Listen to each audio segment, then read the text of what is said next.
The Spindly Man is said to lurk in the densest, thickest forests of New Hampshire. He flits from tree to tree like a shadow made of metal. They say, and if he sees you, then he steals you away forever. He is particularly fond of children, goes the rumor. Though most of the people who go missing in these forests are adults, hikers, and campers, and the like. Jen. I murmur to my friend, peering over the wheel to either side of the road, scanning the undergrowth. I don't think we're going to see him. No, just a little further, she says, squinting into the darkness. The headlights of the car are switched on, but they have not been set to their brightest. The engine growls as we trundle along. Alex, I don't know when we're going to be back here.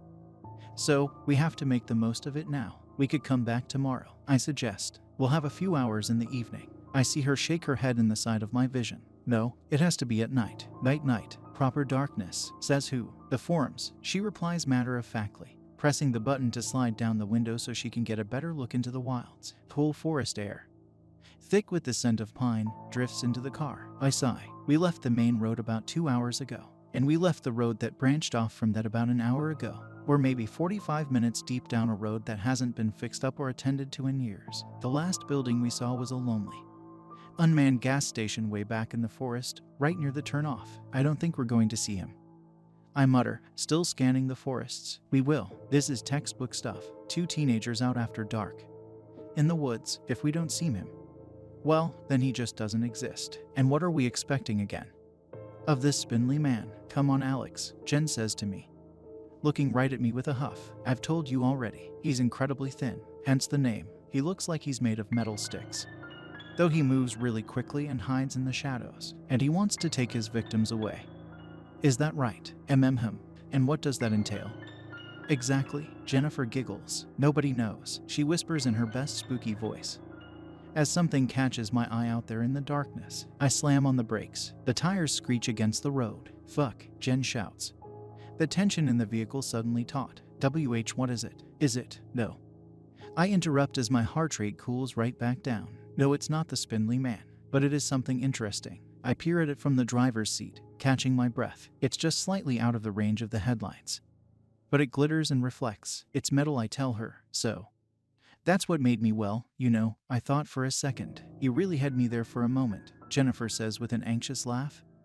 Rattled. Maybe you were right. We could always come back tomorrow. No, look at it, Jen, at the metal. It's probably just some junk that somebody threw out. No, I don't think it is. In a curious reversal of roles, it is now I who wants to investigate further. Jen, now unsettled, seems to want to head back. Alex, but I ignore her and open the car door. Alex, I step out of the vehicle, leaving the engine running, and my feet crunch on the pine needles and the busted tarmac of the road as I head to the bushes and undergrowth beneath the towering trees. It's a windless night, and besides the grumbling car, there are no further sounds. I crouch down by the metal. It isn't a piece of junk or something thrown from the car, and the longer I stare at it, the more curious it appears. It looks like it's growing up and out from the earth and the grass and into the trunk of the tree. I reach out to touch it, and as I do so I start to feel a strange, gentle humming through my bones, like a buzz, I guess, like an electrical current, an incredibly weak one. I retract my hand, then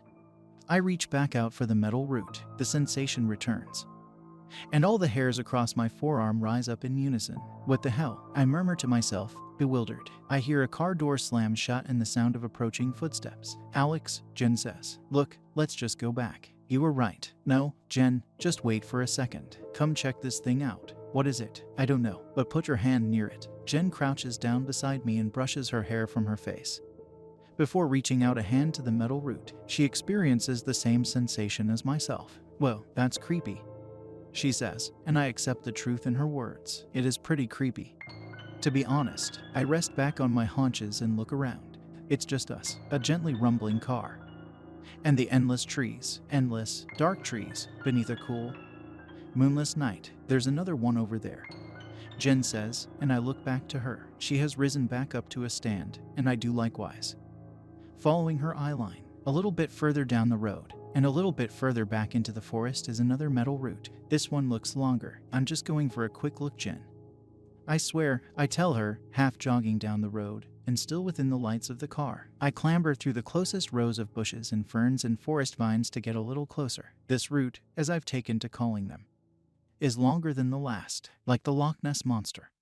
It loops over and under the earth, disappearing at one end into the thickets, and the other carries up the side of a tree before vanishing into the wood. What the hell is this thing? I mutter. I can feel the electrical current a little stronger now. I take a step deeper into the woods. I'm afraid, but I'm not that afraid. My fear is a general sense of being alone in a spooky place, not some sharp terror at being taken by the Spindly Man. Or whatever. There must be a rational explanation. People go missing in these woods because they get lost. That's all. They lose their way. And I'm not going to lose my way. I can still see the road. The lights of the car could not be more obvious. I'm perfectly safe. I reach into my pocket for my phone. I want to take a picture of this thing, but the second I tap the button to turn it on, the screen immediately goes to full brightness. It hums in my hand and the flash goes off, temporarily blinding me. I mutter in dismay. And my phone goes still. Once I've blinked away the colorful aura stamped onto my retinas, I realize that my phone is now dead, completely lifeless. I try tapping it further, pressing and holding the power button, but nothing works. I'll have to try booting it back up from my charger at the hotel. Alex, Jen calls again from behind. Come on, please, can we head back? I sigh and stand up. Yeah, I guess. Probably not smart being alone in the woods anyway.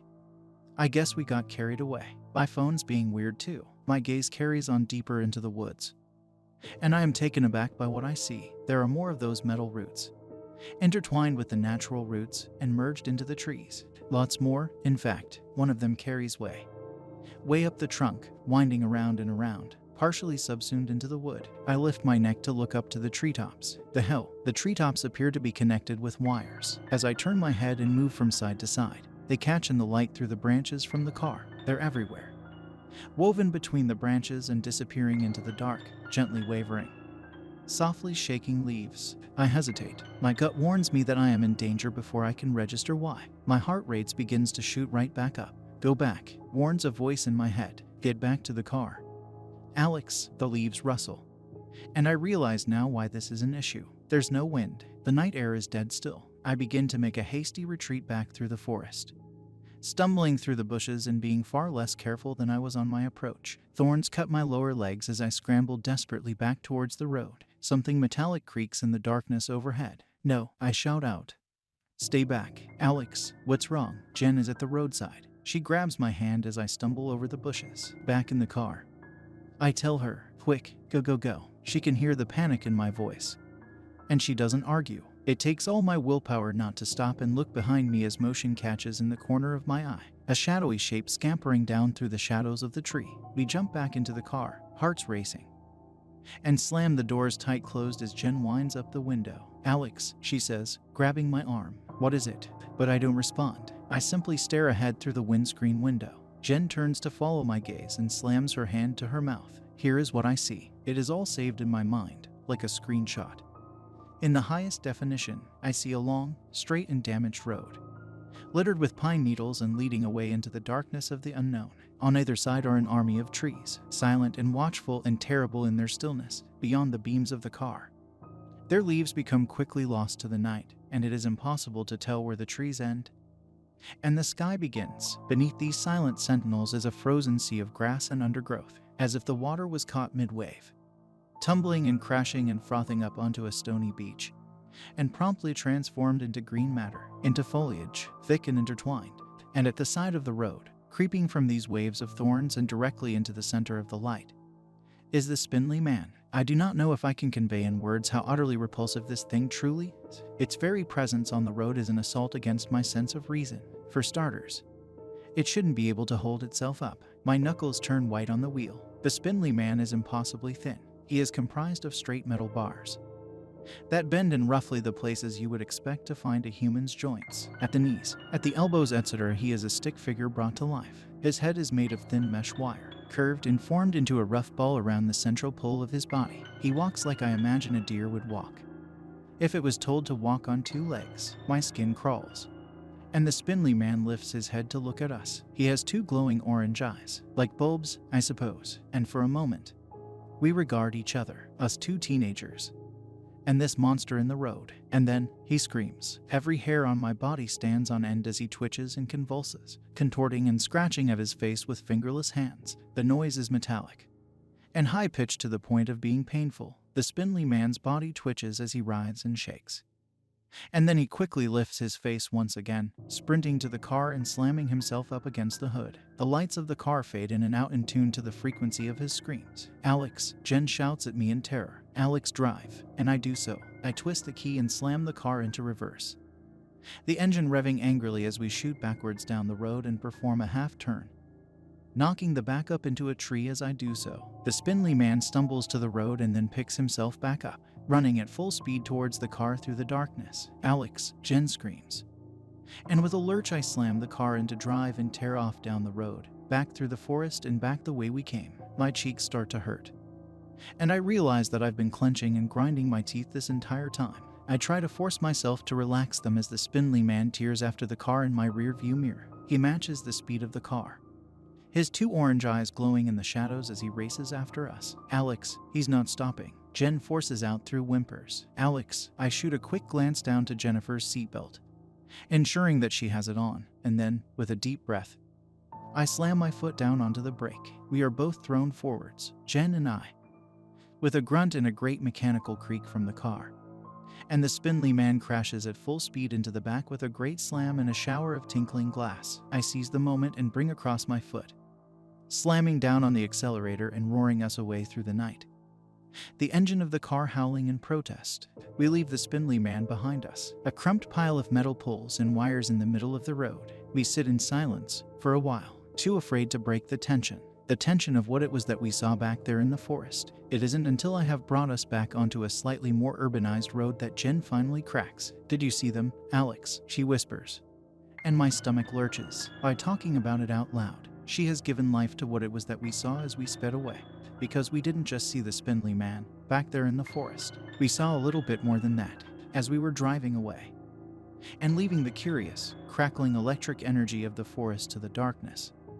We spotted something else through the shattered glass of the back window, a great many something elses, all across the treetops, looking down at us from their perches, with countless twinkling, orange bulb eyes in the night, were dozens upon dozens of them, of the creatures, the Spindly Men, watching us go, reaching out their fingerless hands towards the car, and screaming I could have sworn came glitching through the radio for us to come back.